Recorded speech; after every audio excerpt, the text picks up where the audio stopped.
अस्सलाम वालेकुम dear students, कैसे हैं आप सब लोग। उम्मीद है आप सब लोग ठीक होंगे। जैसे कि आप स्क्रीन पे देख रहे हैं, आज की वीडियो में हम बात करने वाले हैं कॉमनवेल्थ स्कॉलरशिप के हवाले से, जो अभी रिसेंटली हायर एजुकेशन कमीशन की तरफ से अनाउंस हुई है। आज की वीडियो थोड़ी डिटेल में होगी, थोड़ी लेंथी होगी, लेकिन बहुत सारी इंफॉर्मेशन हम इसमें डिस्कस करेंगे। हम इसमें डिस्कस करेंगे प्री रिक्विजिशंस क्या है, हम इसमें डिस्कस करेंगे कि कहाँ पर किस तरह अप्लाई करना है, हम इसमें डिस्कस करेंगे सपोर्टिंग जो लेटर है वो किसी भी सुपरवाइजर से आप किस तरह ग्रेप कर सकते हो। हम इसमें डिस्कस करेंगे कि आप लोगों को रेफरेंस लेटर्स किस तरह मिल सकते हैं। हम इसमें डिस्कस करेंगे अप्लाई करने का पूरा प्रोसेस। हम इसमें डिस्कस करेंगे कि आप लोगों को कहाँ कहाँ पर कौन कौन सी चीज़ों की रिक्वायरमेंट हो सकती है इस स्कॉलरशिप के लिए। तो वीडियो को एंड तक ज़रूर देखिएगा, और अगर अभी तक आप लोगों ने हमारे चैनल को सब्सक्राइब नहीं किया तो चैनल को ज़रूर सब्सक्राइब करें और हमारी वीडियो को अपने फ्रेंड्स के साथ शेयर करें। चलें स्टार्ट करते हैं। अब सबसे पहले मैं आपको थोड़ा इंट्रोडक्शन दे दूं इस स्कॉलरशिप का। Applications are open for the Hague Commonwealth Scholarship for Masters and PhD। ये स्कॉलरशिप दो कैटेगरीज में होती है, एक मास्टर्स के लिए और एक पीएचडी के लिए। अब हम फर्दर इसको इलाबोरेट करेंगे कि मास्टर्स के लिए क्या रिक्वायरमेंट्स हैं और पीएचडी के लिए क्या रिक्वायरमेंट्स हैं। तो ये बेसिकली इसमें 26 स्लॉट्स जो हैं वो मास्टर्स के लिए हैं, 30 स्लॉट्स जो हैं वो पीएचडी के लिए हैं। तो हम इसको देखेंगे आगे। Commonwealth Scholarship offers a stipend of approximately UK pounds में 1347, जो कि approximately पाकिस्तानी रुपीस 5,21,469 रुपीस बनते पर मंथ। ये आपको इसमें पर मंथ स्टाइपेंड दिया जाएगा स्टडी के लिए। उसके अलावा आपको study allowance, children allowance, return tickets और ये बहुत सारी इसमें मिलेंगी आपको। उसकी डेडलाइन जो है वो एप्लीकेशन सबमिट कराने की वो 15 अक्टूबर 2024 है।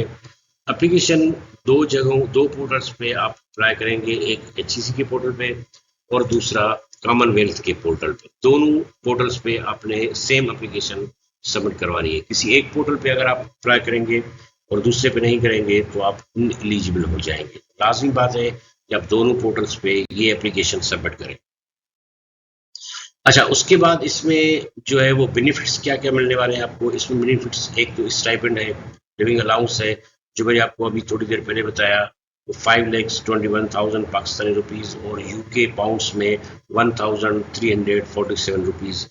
फुल ट्यूशन फीस है इसमें और 2 वे एयर टिकट्स है इसमें, travel expenses related to study tour, air tickets to field work. ये सारी चीज़ें आपको इस स्कॉलरशिप में मिलने वाली है। ये सारे बेनिफिट्स आपको इस स्कॉलरशिप में मिलेंगे।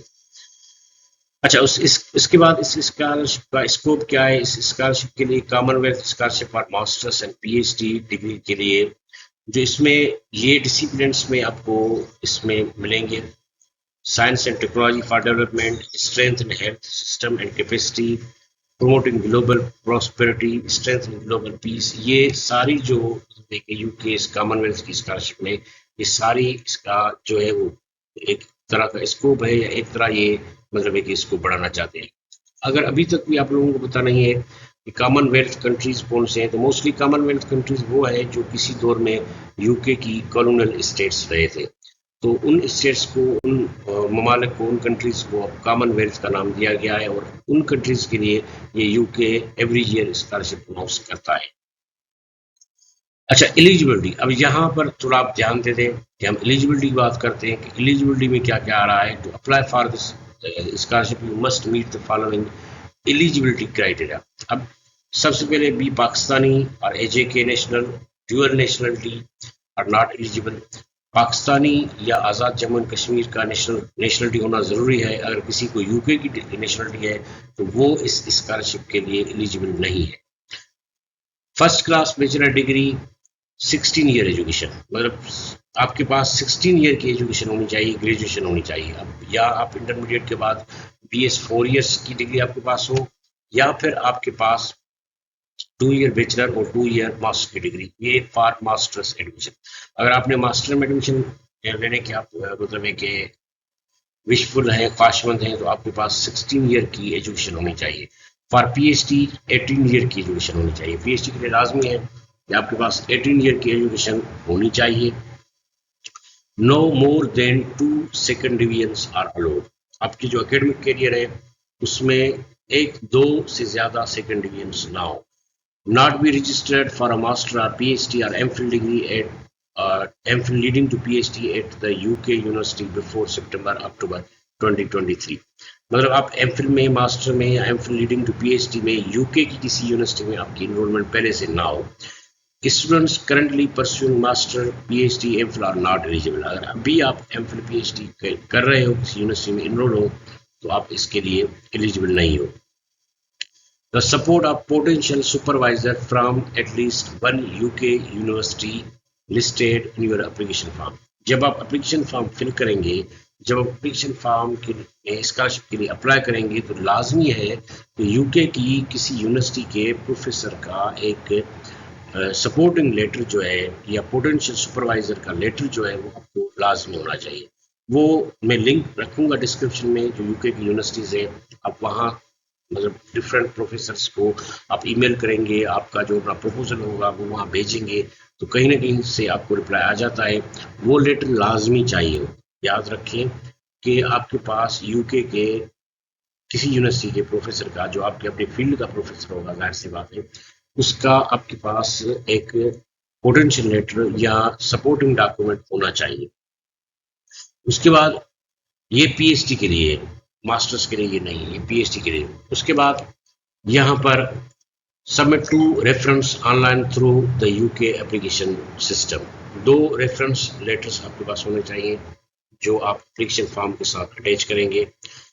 Obtain minimum of 60 marks in the हेग एप्टीट्यूड टेस्ट। हेग जो हेग टेस्ट है उसमें लाजमी है कि आपने 60 मार्क्स ली हुई हो। अगर 60 मार्क्स नहीं है या हेग क्वालिफाई नहीं है, आप हेग की टेस्ट अभी तक आपने नहीं दिए, तब भी आप इस स्कॉलरशिप के लिए क्वालिफाई नहीं कर रहे। तो लाजिम बात है, इस स्कॉलरशिप के लिए आपके पास हेग जो टेस्ट है, हेग एप्टीट्यूड टेस्ट जिसको कहा जाता है, उसके 60 मार्क्स। और उसके बाद ये 2 लिंक्स है मास्टर्स के लिए, आपने यहाँ पर जो है वो जाना है, और पीएचडी के लिए यहाँ पर जाना है। ये लिंक्स मैं डिस्क्रिप्शन में रखूंगा, आपने इस लिंक्स में जाना है और यहाँ पर आपने इनको डिटेल में पढ़ना है। For PhD candidates only, not be registered for a PhD or an MPhil leading to PhD, a PhD at UK or in your own country। जो आपका अपना कंट्री है उसमें आप PhD MPhil या MPhil लीडिंग टू PhD के में पहले से रजिस्टर्ड ना हो। लाजमी याद रखें, अगर आप पहले से रजिस्टर्ड है तो आप इस स्कॉलरशिप के लिए एलिजिबल नहीं है।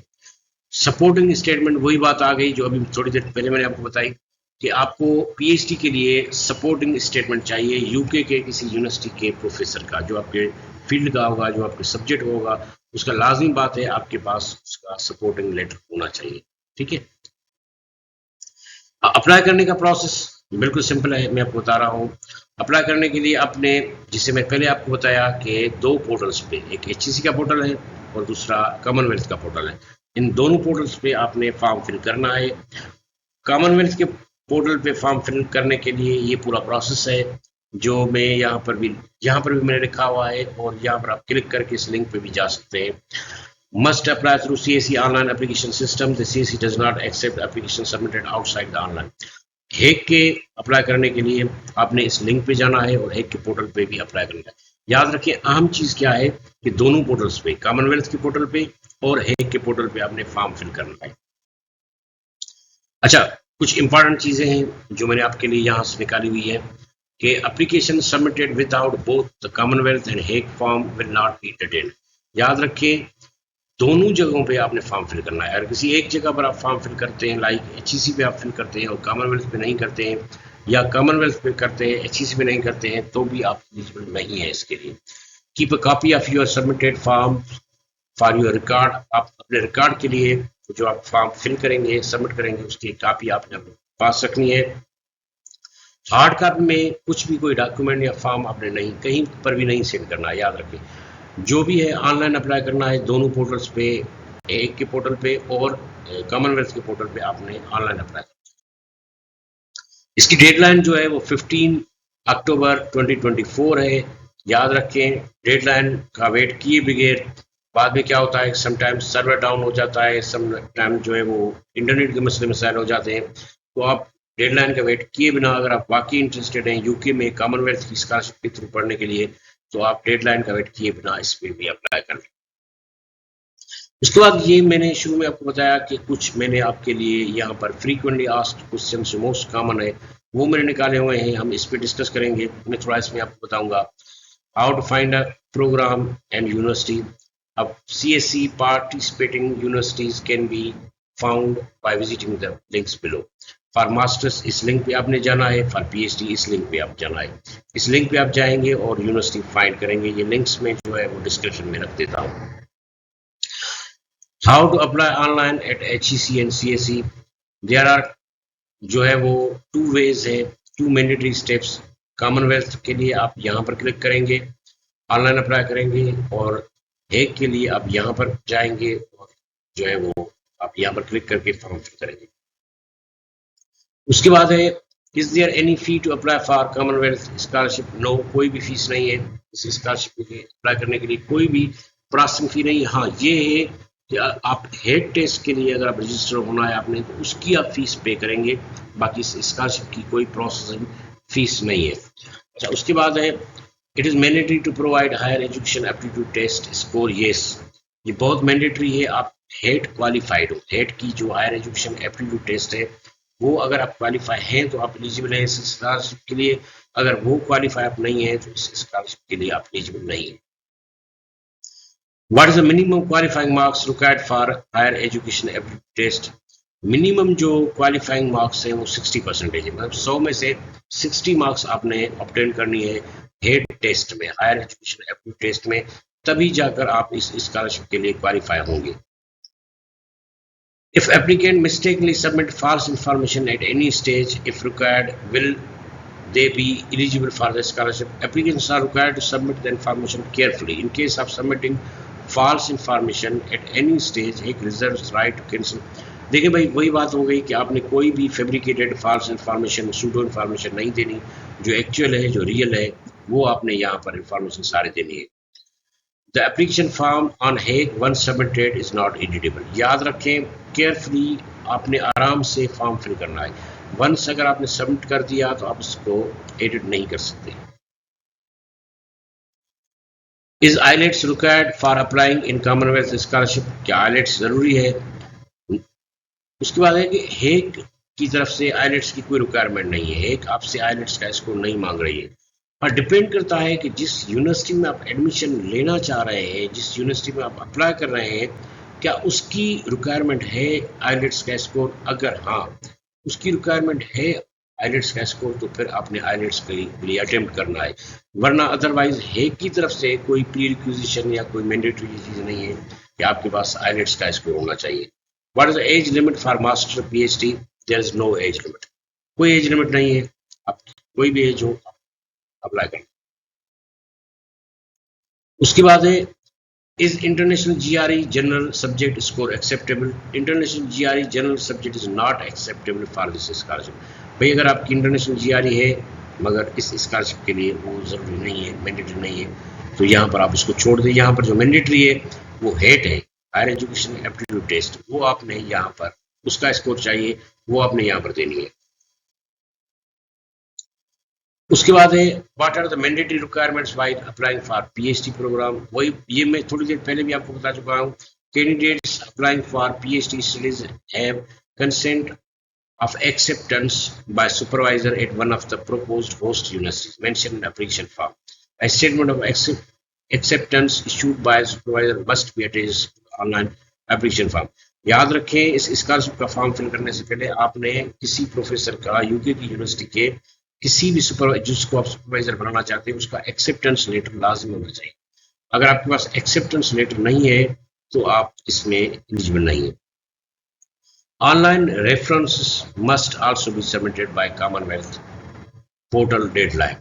ऑनलाइन रेफरेंसेस आपको जरूर चाहिए, वो आप वहां पर सबमिट करेंगे जब आप ऑनलाइन फॉर्म भरेंगे। Applications do not have test HAT test score. If he she register for head test now, how will she say submit score for Commonwealth scholarship?